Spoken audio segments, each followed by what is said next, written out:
First I'll speak in a Hindi language and then in English. We are such a cosmopolitan people that I don't know what language to take to.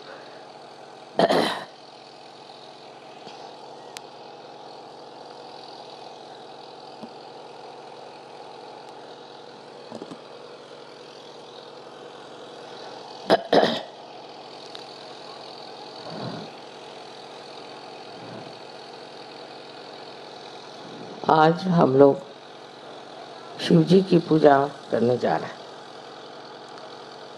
Shiv जी के स्वरूप में एक स्वयं साक्षात सदाशिव हैं और उनका प्रतिबिंब शिव स्वरूप।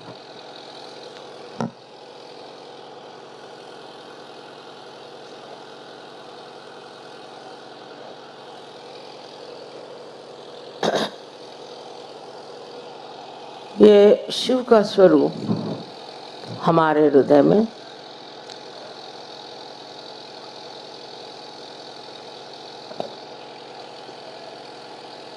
हर समय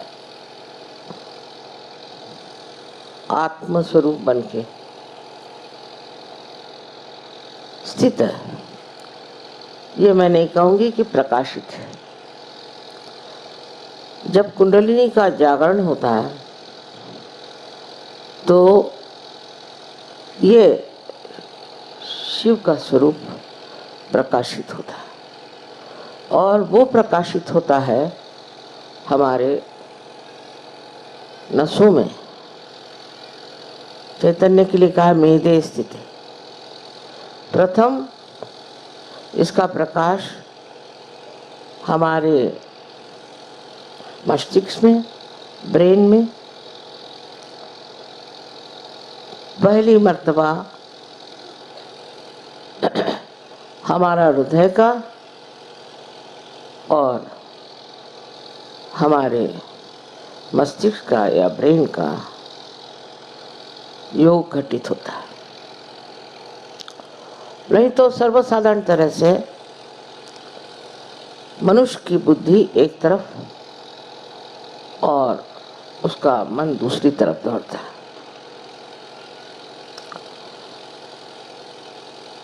इस योग घटित हो जाने से जो प्रकाश हमारे अंदर आत्मा से प्रकटित होता है वो चैतन्य स्वरूप बन के हमारे हाथों से और तालू से प्रवाहित होता है। ये तो आप लोग सब कुछ जानते हैं, पर आगे की बात समझने की यह है कि जब ये प्रकाश हमारे अंदर आता है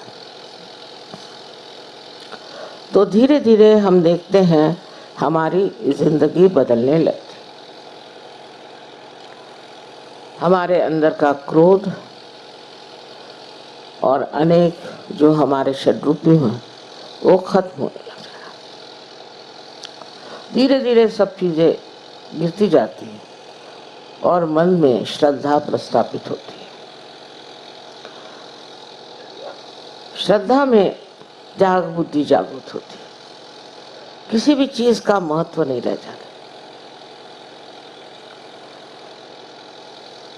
अब शंकर जी की जो हमने एक आकृति देखी है, एक अवधूत पहुंचे हुए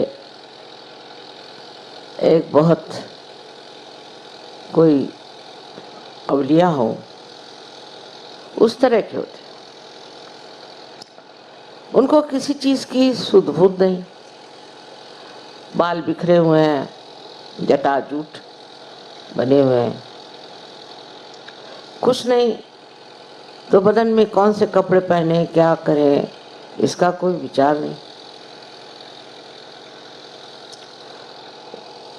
ये सब काम उन्होंने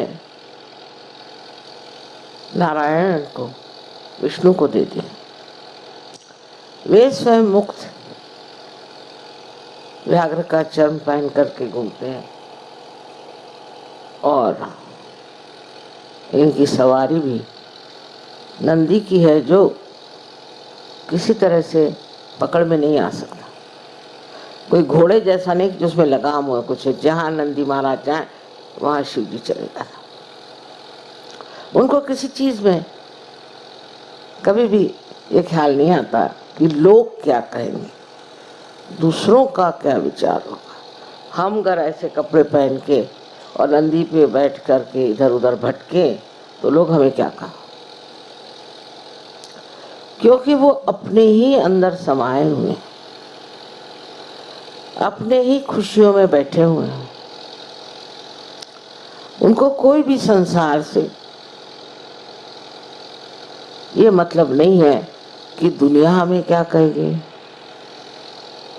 लोक लाज क्या होती है।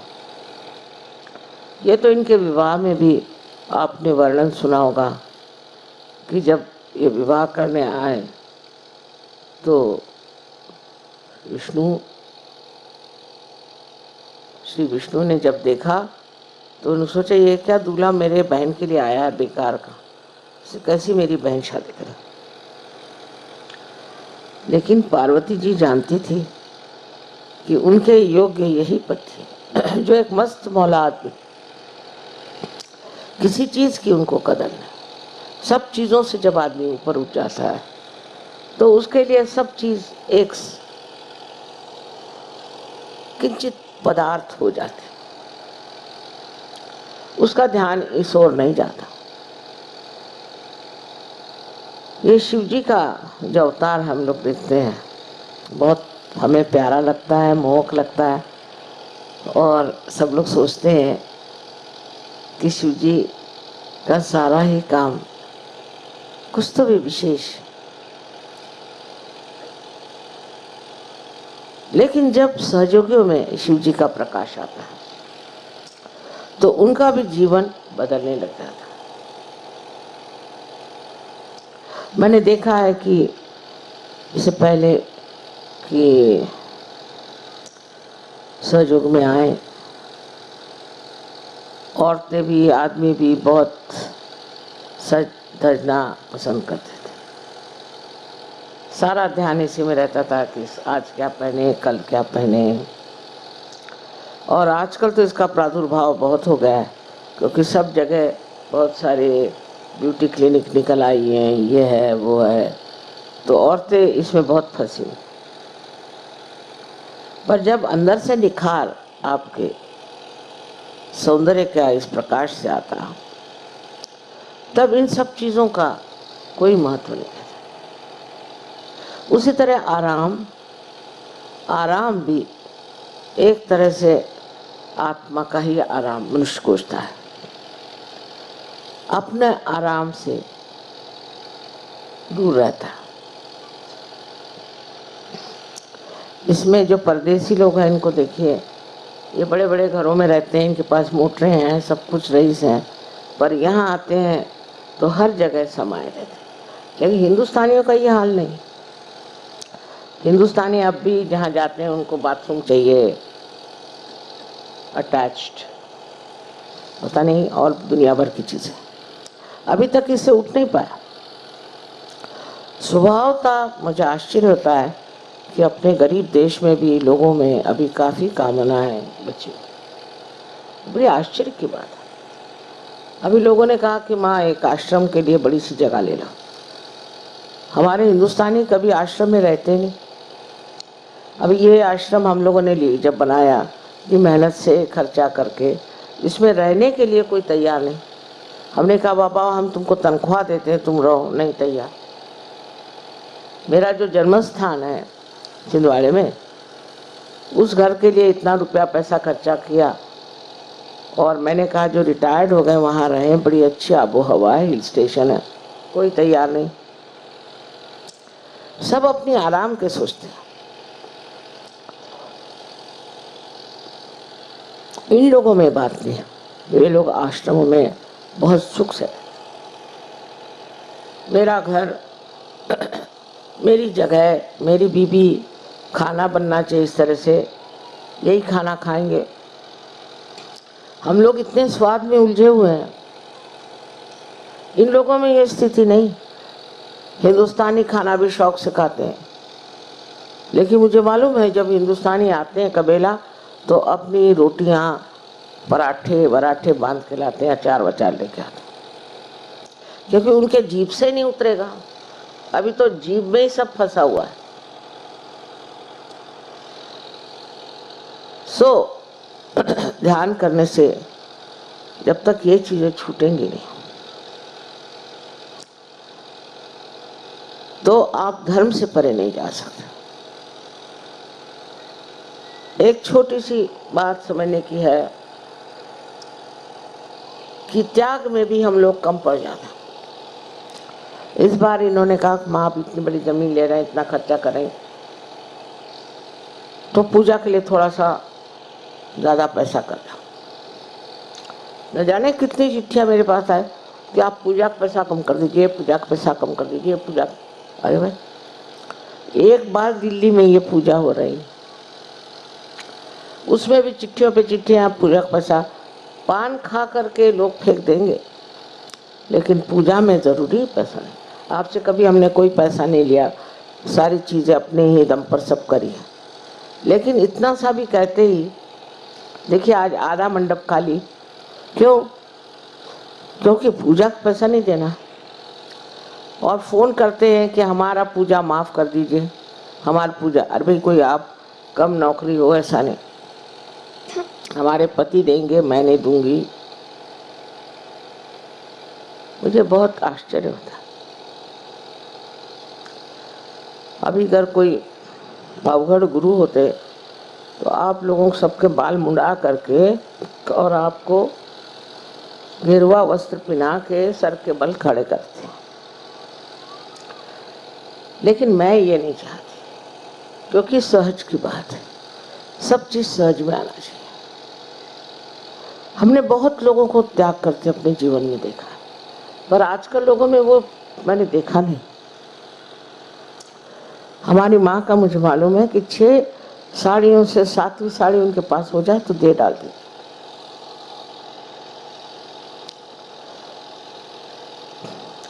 और वहां भी लोग आते हैं कबीला में, तो आश्चर्य होता है कि उनको अलग से कमरा चाहिए, अलग से घर चाहिए, अलग रहेंगे, सबके साथ मिलके नहीं रह सकते। जो सबके साथ मिलके रह नहीं सकता वो सहयोगी नहीं। वो अभी भी सोचता है कि मैं कोई विशेष हूँ, मेरा अलग सब इंतजाम होना चाहिए। वो सहयोगी हो नहीं सकता, वो नाम मात्र को सहयोगी है। जो शंकर जी का भक्त है उसको शंकर जी जैसे होना है। कहीं भी सुला दो, कहीं भी बिठा दो, कुछ भी खाने को दो, कोई किसी से मतलब नहीं, कोई टाइम की पाबंद नहीं, कोई चीज की मांग नहीं। ऐसा ही आदमी हम कह सकते हैं सहयोगी है। और शिव जी का आपके अंदर प्रादुर्भाव होगा। लोग तो इसको प्राप्त करने से ही पहले न जाने क्या क्या करते हैं। और किसी भी पद्धति में आप जाइए तो आपके सारे पैसे नोच लेंगे, बाल नोच लेंगे, पता नहीं क्या क्या करें। ऐसा सहयोग में नहीं। लेकिन ये वृत्ति जो हमारे अंदर अब भी बनी हुई है, इसको छोड़ना चाहिए। ये प्रयत्न करना चाहिए कि हम क्या क्या चीज छोड़ सकते हैं। जब तक ये मस्ती आपके अंदर नहीं आएगी तब तक आपको शिव जी के भक्त नहीं कह सकते। माता जी के तो हर तरह के भक्त हैं, उसकी कोई विशेषता तो है नहीं। हर तरह के भक्त हैं, चाहे जो भी करें, चलो माँ ही है, माँ माफ कर देती। पर माफ कर देने से आप उस पद को प्राप्त नहीं कर सकते। माफ करने की बात सबसे बड़ी यह है कि शिव जी से हर समय माफी मांगनी चाहिए, हर समय क्षमा मांगनी चाहिए। क्योंकि पग पग पर हम ऐसे काम करते हैं जो हमें नहीं करना चाहिए। उनसे क्षमा मांगनी चाहिए कि हे शंभो, हमें क्षमा कर दो, हम ये गलती करते हैं, वो गलती करते हैं, हमारे अंदर ये ज़रूरतें, हमारे अंदर वो ज़रूरतें हैं, हमको ये चाहिए, हमको वो चाहिए। जब तक चाहिए अपने अंदर है तब तक आप परमात्मा से क्षमा मांगे। और ये मेरा घर, मेरी बीवी, इस तरह की एक अधिकार की भावना जो हमारे अंदर है, इसको जब हम नहीं तोड़ सकते तो हम शिव जी के भक्त हैं। इस मामले में आश्चर्य की बात है कि प्रदेश के लोगों ने तो इतना पा लिया, जिन्होंने कभी सुना भी नहीं था शिव जी का नाम, और हम लोग अब भी उसी में चिपके हुए हैं और उसी को इतना मानते हैं। शिव होने का मतलब यह है कि सर्वथा दुनिया भर की जो हमारे अंदर लोलुपता है, जो हमारे अंदर नफरत है, जो हमारे अंदर दुष्टता है, उसको छोड़। पर मनुष्य सहजों के आने पर भी अपने को देख नहीं पाता। मैंने सुना एक सास है अपने बहू को सता रही, और मैंने कहा तुमको क्यों सता रही? कहा मैंने कभी सताया ही नहीं। अच्छा, सिनेमा में जाएंगे, देखेंगे कोई सास बहू को सता रही तो रोएंगे वही, और घर में आके बहू को सताएंगे या बहू सास को सताए, लेकिन कहेंगे मैंने कभी किसी को सताया ही नहीं। इस तरह के एक झूठ को अपने आवरण में रख के सहयोग में आप उठ नहीं सकते, क्योंकि यह आपकी जिंदगी बदल देगा। इससे तो आपका सोना हो गया, और सोने पे कोई कलंक लग ही नहीं सकता, उस पर कोई चीज चढ़ ही नहीं सकती। वो अब आप हो गए हैं, उस स्थिति को प्राप्त करें। अब भी क्यों ये गुलामी दुनिया भर की चीजों की होनी चाहिए। यही कुंडलिनी का वैशिष्ट्य है कि ये आपको पूरी तरह से सफाई में डाल। सेवा, हाँ भाई सेवा भी करना चाहिए, पर मुझे तो कोई आपकी सेवा खास चाहिए नहीं, मैं खुद ही मस्त मौला हूँ, मुझे क्या आप सेवा देंगे। सिर्फ ये है कि आप अपने अंदर ये मस्त मौलापन ले आए। एक आनंद में विभोर रहने पर ये सोचना चाहिए कि ये सब चीज़ें कुछ तो आनंद ही के लिए है, और वो आनंद हमको अगर मिलता ही है बगैर कुछ किए तो ये सब करने क्या जरूरत। बहुत कुछ सोचने पर मैं इस नतीजे पर पहुंची हूँ कि सहज जो है वो है तो बहुत सरल और इसीलिए बहुत कठिन है। अगर कोई डंडा लेके खड़ा हो और कहे कि अब चलो सब बाल मुड़ाओ, गिरवे वस्त्र पहनो, 14 दिन तक भूख हड़ताल, हो गया, उसमें ठीक हो जाते। पर जो सहज है उसको अपने हृदय से, अपने मन से, अपने बुद्धि से स्वीकार करके और उसमें अपनी ही ताड़ना करना, अपने ही को ठीक करना। मैं ऐसे क्यों करता, ऐसा मुझे करना चाहिए क्या, इसमें बहुत कुछ छूट जाएगा। और इससे एक तरह से आप अपने को पाइएगा कि आप समर्थ हैं, आपको कोई चीज़ की गरज नहीं, आपको कोई चीज़ की इच्छा नहीं, बस बैठे हैं आराम से। और आश्चर्य की बात है कि जब चैतन्य ये जानता है कि आपको कोई चीज़ की गरज है तो आपके सामने थाली परोस कर लाए। हो सकता है प्रलोभन के लिए, हो सकता है, फिर देखेगा आपको क्या है। कोई आपकी ज़रूरत ऐसी है ही नहीं जो पूरी नहीं कर सकता, पर इसमें थोड़े से लगन होनी चाहिए। आज शिव जी का हम लोगों ने इतना आवाहन किया हुआ, और उनको तो ऐसे लोग अच्छे लगते हैं। उनमें हमें यही फ़र्क है कि हमें सब तरह के लोग अच्छे लगते हैं, उनको नहीं। उनको ऐसे ही लोग अच्छे लगते हैं जिन्होंने ये सब व्याप छोड़ दिया, ये सब उपाधियां हमारे अंदर, एक एक चीज़ में कि भाई कपड़े ऐसे पहने, नहीं पहने तो क्या हो जाएगा। लेकिन हमारे यहाँ सन्यास बाह्य का नहीं माना जाता, अंदर से आप संन्यास्त हो जाए, और संन्यास्त होने पर कोई भी चीज़ की कामना ही नहीं रह जाती, जहाँ है वहीं मस्त। पहले नाथ लोग थे, वो भ्रमण करते थे, दुनिया भर में जाते थे और उन्होंने बहुत कुछ लोगों को शिक्षा दी। मैं तो आश्चर्य हुई कि ये लोग कहाँ कहाँ पहुँचे थे। कोलंबिया मैं गई थी तो वहाँ पता हुआ कि बोलीविया में ये लोग आए थे। अब कोलंबिया में अगर आप जाएं तो हवाई जहाज़ में ये चक्कर आने लगते, इतना ऊंचा है। और उस वक़्त तो सब पैदल ही लोग जाते होंगे, तो ये गए कैसे होंगे यही समझ में नहीं आता। रशिया में, रशिया के और भी देशों में इनका भ्रमण हुआ। और कैसे करते थे, कहाँ रहते थे, क्या पहनते थे, कुछ पता नहीं। क्योंकि वो दशा आ जाती है फिर कि आप एक चमत्कार पूर्ण इंसान हो जाते हैं। जैसे हम जानते हैं शिरडी के साईनाथ, वो कहीं भी उद्भव होता है उनका, कहीं भी आते हैं, कहीं भी किसकी मदद कर देते हैं। लोग कहते हैं कि माँ हमने तुमको देखा, हाँ देख सकते हैं, क्यों नहीं। ऐसे लोग अमर हो जाते हैं क्योंकि उनके मारने वाली जो वृत्तियाँ खत्म हो गई, फिर वो अमर हो जाते हैं। और यही अमरत्व को प्राप्त करना ही शिव जी की पूजा है।